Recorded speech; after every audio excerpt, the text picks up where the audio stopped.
Hello? The most stubborn man I've ever met. Alice? Alice? Alan. Alan. I'm so afraid. Keeps me in the dark. Please help me. I look at you, Alan, and it's not you. Something else. Looking out from behind your eyes. Alice, I'm here. I'm so alone here. It's all gonna go to hell. You need to be careful. Cooperate. The connection had been terrible, but that wasn't the only thing that hadn't been right with the call.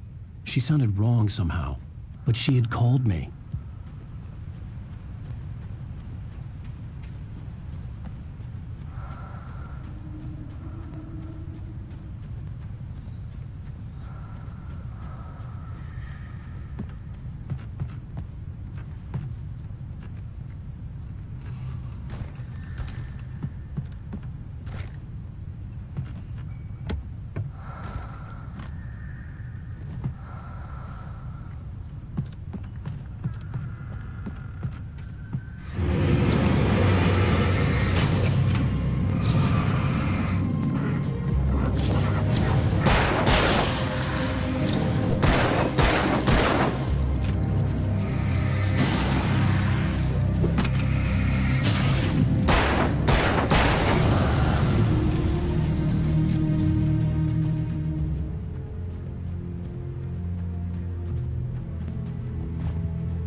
The pipe wrenched itself loose from the bridge's steel framework. Wrapped in darkness, it floated in midair, twitching. For a moment, I didn't understand what I was looking at. The heavy object lurched at me with impossible force. I threw myself out of the way, but just barely. When I turned my flashlight on it, it shook in a dark rage before it flew at me again.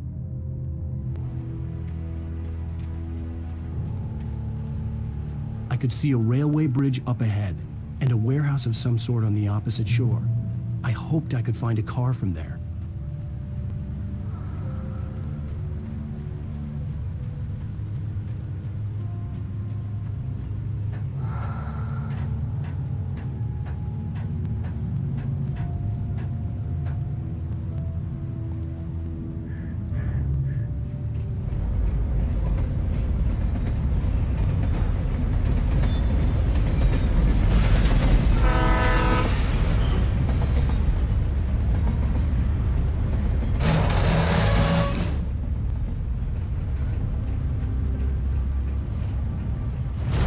That was pursuing me was growing stronger, and it was taking over everything in its path.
I slammed the door shut right in his smug face. He pleaded for me to open the door. True to form, the asshole actually thought I would obey. I had no sympathy left, no guilt either, not for him. I took a moment to savor the scream. I bet I had a smile on my face. It was all that I had time for. The dark presence was inside the lodge with me.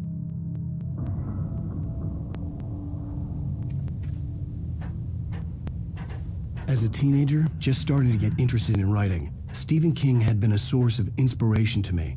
I thought about all the inanimate objects that had come to life in his books. No one is safe in a good horror story. Certainly not the protagonist. That's what makes them fun. This was anything but. The darkness could possess anything, and it was getting closer.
Existence for granted, unaware that they are merely a thin veneer of desperate self-delusion, covering a vast cosmos of madness and horror. All too often, the stars are right. In Night Springs. Tonight's episode, A Family Occasion. Journalist Alvin Derleth's trip to study the local customs of an insular community in Night Springs has been less than successful. Until tonight. Well, I'm glad you changed your minds about this. Ancient customs, local mythology. My editor loves this kind of stuff. Well, Mr. Derleth, we don't want to feel like we're on exhibition. But you have demonstrated the seriousness of your intent. Oh, I am serious. Really, just do your thing. I'll stay out of your way and observe. Actually, I thought you could assist us. I'm afraid we are a man short. It would provide you with an intimate perspective. Could I really? Of course, Mr. Derleth. Well, I guess that's the least I... What would I have to do? Oh, here. show you with a kiss. What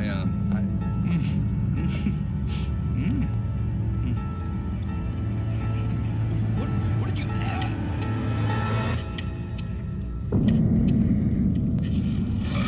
Oh, Mr. George, you have well pleased Nixie Perka, the dweller in flesh. Your body shall host his 1,000 yawns, and all shall be glory.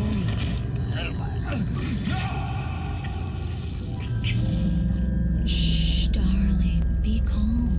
Shh. Alvin Derleth learned a harsh lesson. If you go looking for mythology, it may come looking for you. And such quests always bear fruit. In Night Springs.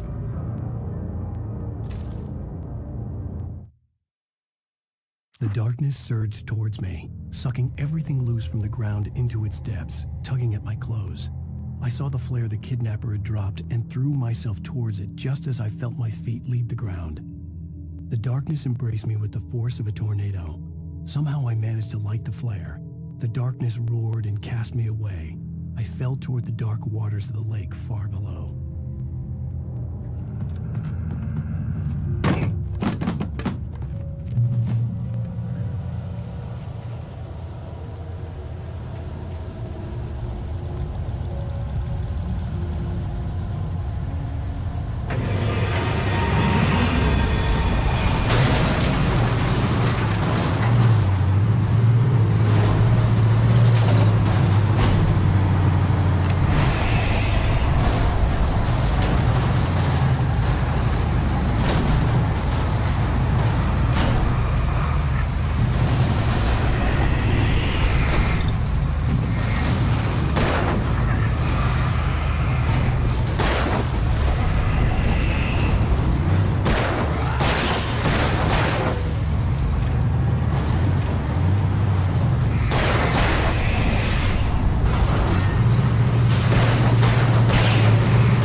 I had never been this glad to see the sunrise. I had a couple of hours to get to the coal mine.